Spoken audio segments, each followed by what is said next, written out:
Aim, what you think? Hey, Abe. What was the name of that book? Oh, gosh. I couldn't get it. I mean, it's Tom, Dick, and Jane. There we book. go. I Yes. should have jumped in. Yeah. Yeah. It is not Harry, Dick, and Jane. Yeah, that's right. It's not. And That's a different book. yes. And my inner Altogether. 12-year-old couldn't get beyond it after those That's words right. came out of That's my right. mouth. That, So I that- missed a that- quarter of the podcast. So Harry, Dick, and Jane was banned in the school district I was part of. it should have been. Right. It should have It been. wasn't banned in my school, but Okay. part of my problem. Let's Okay. progress the conversation to another level. Amy, what you think about today? Okay, was it an oboe? An oboe? That he plays? Yeah. Not a piccolo. No, it is a. Okay, I thought I had it. It's basically a. Not a recorder. It looks like a recorder, but it's Like a called slide whistle. It's a whistle. No, It's not a whistle slide is one of the names. Whistle is one of the names. Why can't I think of it? Okay, so I will say this real quick. So last week, so two things. I can send you guys the clip. Last week we record "Happy Birthday" for Phyllis when we're at Right. this men's retreat, and we decide how are we going to do this. And Andy Gullhorn is going to film it. Jeff is he is a bit of a savant when it comes to his instruments. And I pick around on the piano a little bit, but I don't play the piano like Jeff plays the piano. So the way that we filmed it was that Jeff sat on there's this grand piano. Jeff sits on the ground. You can't see his head. His head barely comes to the top of the keyboard. And I sit on the bench. And Jeff cannot see the keyboard. He's playing the keyboard up here. And Oh he my plays gosh. Happy Birthday from up here while the film looks like I'm playing. Okay, I want to see Unbelievable. that. That's I wanna unbelievable. see awesome. that. Yeah, Yeah. we got to see that. He's pretty amazing. Yeah. Very cool. Anyway, we did lose 3 of his little whistles in the grand piano because if you know much about Steinways, they have the keyboard cover that just folds down, and when the keyboard was up, he had 3 of his these whistles sitting on top, and something caused him to pull the keyboard down, pull the cover down. The whistles dropped into where and then when he lifted it back up, the whistles slipped in and went into the piano. Oh where my gosh. where you can't get them unless you take the entire thing apart, and we can't get to them. And what does Jeff do? Jeff gets on his phone and he calls a friend of his in Arizona who basically is a Steinway repairman. I mean, that's my kind of like unsophisticated way of saying it. And he builds his own pianos that are, worth over $250,000. And this guy is on FaceTime with Jeff, and he just Oh, gosh. unscrew that screw. You're just going to lift this thing up to, and there they were. But that Jeff could just call this guy, and right then and there, and he answered him. And you got the whistles. Got him. Yeah. I do So want to see funny. that video. Yeah, I will. Hilarious. So what'd you think, Abe? Oh my gosh. So I'm looking at my notes. What's we're on season 6, and so the culmination of all seasons, I forget which season were the 9 domains of integration a while back. Yeah, I think it was season 2. 2, yeah. I think so. It's all of that is building to now it's season 6, because I think it's kind of swimming in my head, but so the endeavor of wisdom, Mm-hmm. it's not at our cadence, right? Mm-mm. And I think, why isn't it at our cadence? And I think it's primarily fear. There's this, and I was thinking about Pep, in our prep time, when Pep, you were talking about being in a meeting and you expressed gratitude for being in the meeting, and then they wanted your input, and you were like, I'm going to be clumsy. I might be clumsy about this. And you said you could feel, which is the right hemisphere, that just the room settle. And I thought, okay, that is what's required for the endeavor of wisdom, for seeking wisdom. Because like if we are on alert, if I'm on alert, if I am totally filled with fear, it is really hard to seek wisdom. And then, so that settling in takes trust. And then, like you were saying, Kurt, today, like, okay, you pick who you're going to trust. And it's like a diversion from the race or the, Right. and it's like, and then having the language, even language, like what's like when you walk into a room and it feels off, and we have language that's the right hemisphere. Like just to have that understanding, like, oh, look at that. That's what's happening. Yeah. Well, Aim, you that example that you gave of your story, Pep, is really good, because I'm thinking like, so I mean, to your point, Aim, Pep, you get in the meeting, and I mean, you know to some degree in advance that you're meeting with people that you don't know. You know that in advance, but then you actually get there, and now you're like with the people that you don't know, and you become embodied wisdom by naming what is true about the room. You name it. And you also, and you do so in a way that is also really self-reflective. I might say these things, and it might, I'm perceiving that it might come out clunky. It might come out because I'm thinking about these things as I'm saying them. Right.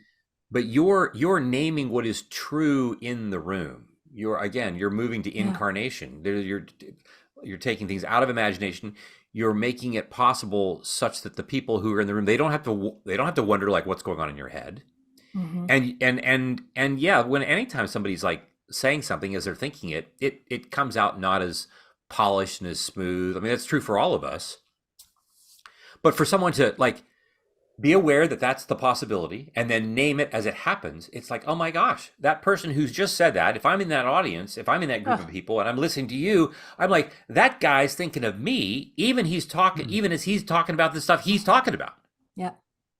And that is an integrative, creative process in and of itself. The very act of your naming those things as you did was an act of creation, was an act of creativity. And you're connecting your right and left hemispheres. Not only that, but you're connecting the right and left hemispheres of other people in the room by you're doing that. And look, we're all going to have times when we walk into a room and we're tense. And maybe not even for bad reasons, but we're tense because we've got this thing, we don't know people. It's like going to a party that I don't know people. I'm a little anxious. But naming the things in the room the way that you sense is a way of, as you said, it just reduces the distress, and it then creates space for people, for other people to join in that creative, enterprise.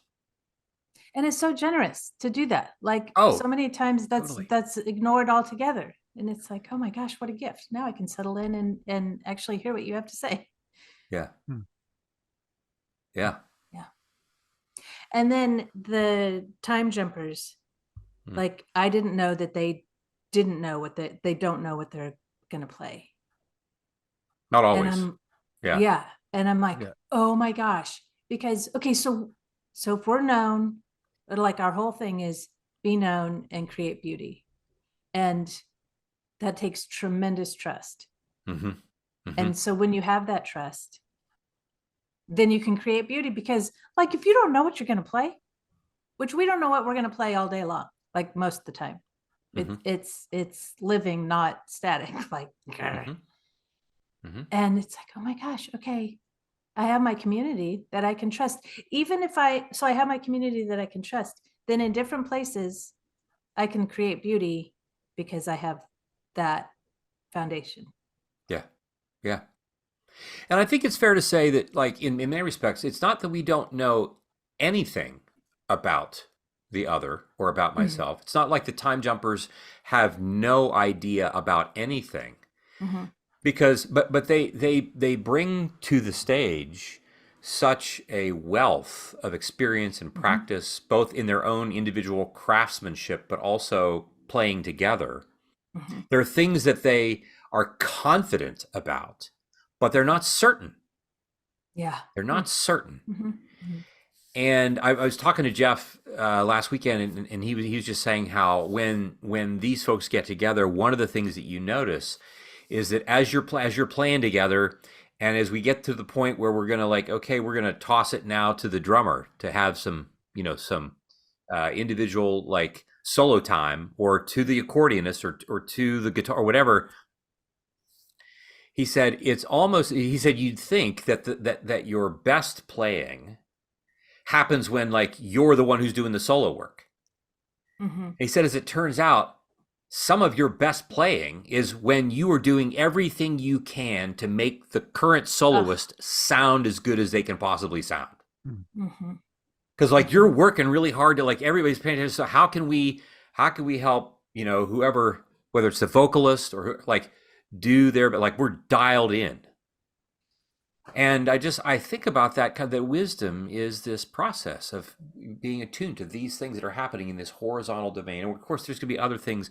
We're going to pay attention to other things as well as time goes on. But again, this gets back to the whole notion, as we've talked about scripture being this thing that we just are immersing ourselves in repeatedly, over and Mhm. over and over, and revisiting this over and over. And this is like, the time jumpers are people, Jeff, I mean, he's in his 60s, and he would say, like, I'm practicing now as much as I've ever practiced. Mm. Oh my gosh. Practicing now as much as I've ever practiced. Mhm. And this is a guy who sits down and plays absolutely anything he wants to play. Anything you wanted to play, he'll play. Mhm. Wow. He says, we're listening. He said, somebody will play a note, and he says, oh yeah, that's an A, that's a G, that's a whatever. Like, he's just, it's but it's not just because he's, got this magical gift. I mean, it's years of intentional attunement. Like, wisdom is something that we have to practice becoming. It doesn't just land on us. It's very It's cool. good. Yeah. Mhm. You thinking, Pep?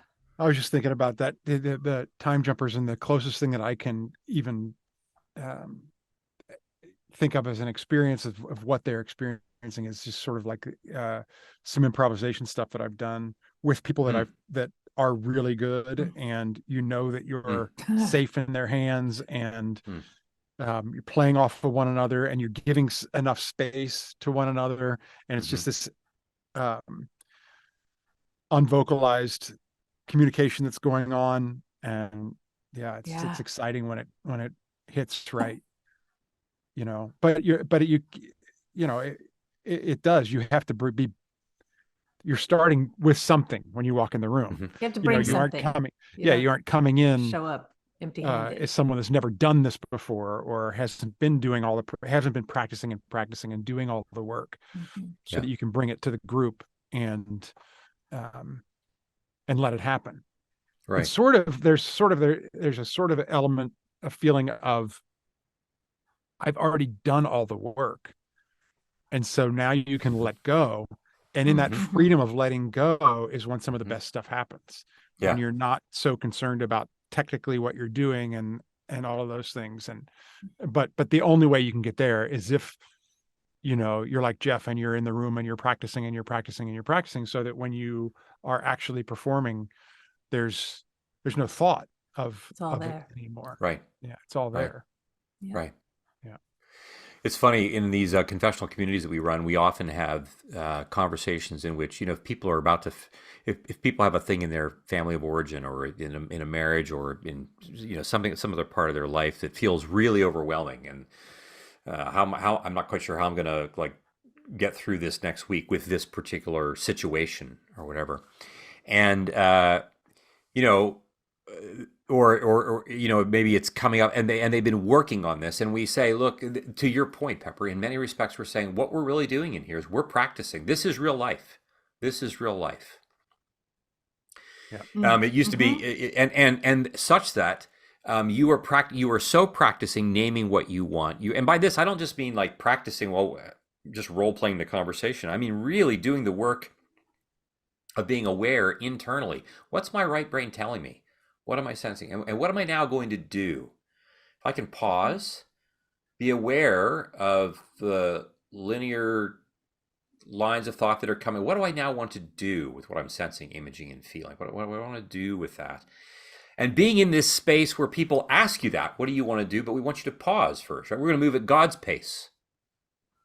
We're not going to move at your pace, the pace that you want to move at. We're going to move at God, be reflective. And that kind of practice, people will frequently come back and report after having had a hard conversation. They sound like, well, I've said that on our podcast before, they would say, yeah, I knew exactly where each of you was standing in the room. And your presence enabled the whole thing to slow down for me. And I could do in that conversation what I do here. Right? And we would say this is what Trinitarian life is about. Jesus is doing on the earth what he sees his Father doing. When we immerse ourselves in that triune collection of Scripture, Spirit, body of Jesus, that becomes this hard deck on which we stand, in which we are okay to be, even in places that don't feel immediately okay. I may have said this here before, John Wooden, the famous coach at UCLA, when, back in the 70s, they were just winning championship after championship, their basketball team over and over again. It was a common comment that his players would say, oh, practices are far more difficult than the games are. And not because he was a harsh taskmaster, but because they're going to go over this over and over and over and over. And they're just going to do this, practice this over and over, working. And that's how we become people of wisdom. It requires that kind of serious engagement. And I'll just say this, I'm just really, one of the things I love about this, what we're doing here on this podcast, is that I know I'm with two people who are getting after it. I'm doing this with two people who are, serious about the work, as we like to say. And and therefore, that it's hard, and we can be with each other in that process, becoming people of wisdom. So, you know how you were saying that two people can be in the same situation and have a completely different concept of what's happening? Yeah. For me, I question my wisdom of being in the relationship with you guys in that. Here we go. I was on the edge of my seat. Right. Well, can we just say, Pepper, that so do we? Question. Yes. Well, then maybe we have more in common than I thought. I don't think this is I don't think this is a good example. This isn't one of those moments. No. This isn't one of those, shoot, I thought I was the only one. Yeah, no. Yeah, you got it right. I think we all feel very empathic about this, about you. Mm-hmm. Like we're all, Amy and I get it. We're on. Listen, it's been great spending time with some of you.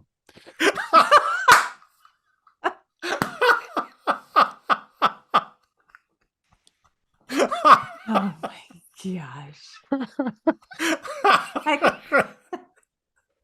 I can see Pep's hand on the end button. He's like, yeah. Okay. Yes. We have to stop this recording at some point. This. Yeah. Okay. All right. This is great. Thanks. Good to hang out. Thank you. Till next time. Till next time.